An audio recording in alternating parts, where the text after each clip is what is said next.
Alhamdulillah, we all know the virtues of these blessed days, where our deeds are multiplied and magnified. We know that the Prophet ﷺ said that there are no days in which good deeds done during them are more beloved to Allah subhanahu wa ta'ala. We all wish we could have gone to Hajj this year. When we see all the Facebook posts by family, friends, and community members talking about leaving for Hajj, we wish we could have gone too. Why? Because we know the great reward. What if I tell you that our beloved Prophet ﷺ thought about us? He thought about the people who are left behind, those who couldn't go for Hajj. He ﷺ left us with 5 actions that are equal to the reward of Hajj, insha'Allah. And they are all things that we can do. Number 1, reciting the dhikr after our prayers. So the poor immigrants came to the Prophet ﷺ and said that the wealthy people have gone with the highest ranks and lasting bliss. He ﷺ asked, how is that?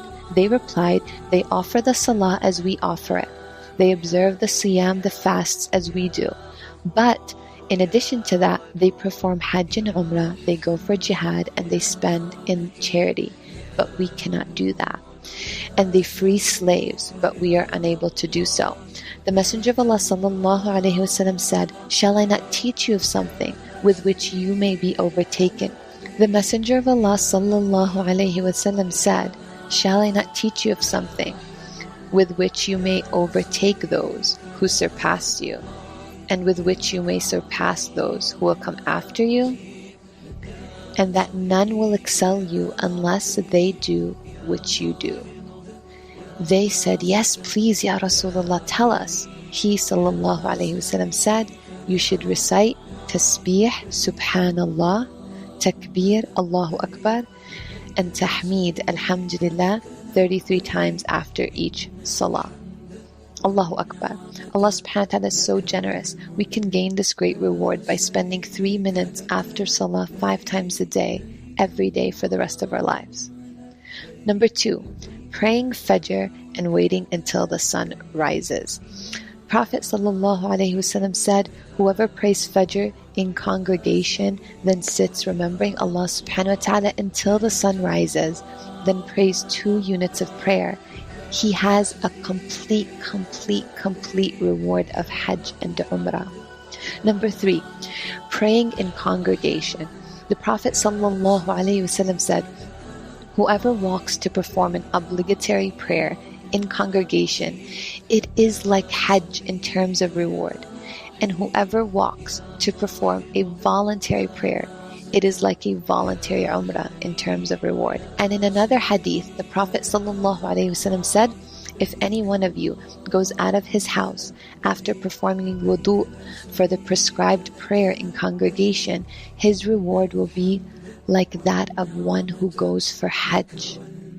Number 4, attending a khatira or a halaqa or a circle of dhikr and knowledge. The Prophet ﷺ said, whoever goes to the mosque, to the masjid, not desiring anything except to learn or teach what is good, has the reward of a pilgrim who completed his Hajj. And last but not least, number 5, dua. The Prophet ﷺ said, there is no believing servant who supplicates for his brother behind his back, except that the angels say, and the same be for you too. So let's make dua for our brothers and sisters who went to Hajj, that Allah subhanahu wa ta'ala accepts and rewards them immensely, and inshallah the angels will make dua for us too. And I want you guys to remember, these are all hadith sayings of the Prophet sallallahu alaihi wasallam. Now, what did Allah subhanahu wa ta'ala say about the Prophet sallallahu alaihi wasallam? In Surah An-Najm, Allah says, وَمَا يَنْطِقُ عَنِ الْهَوَىٰ. He sallallahu alaihi wasallam does not speak from his own desires. إِنْ هُوَ إِلَّا وَحْيٌ يُوحَىٰ.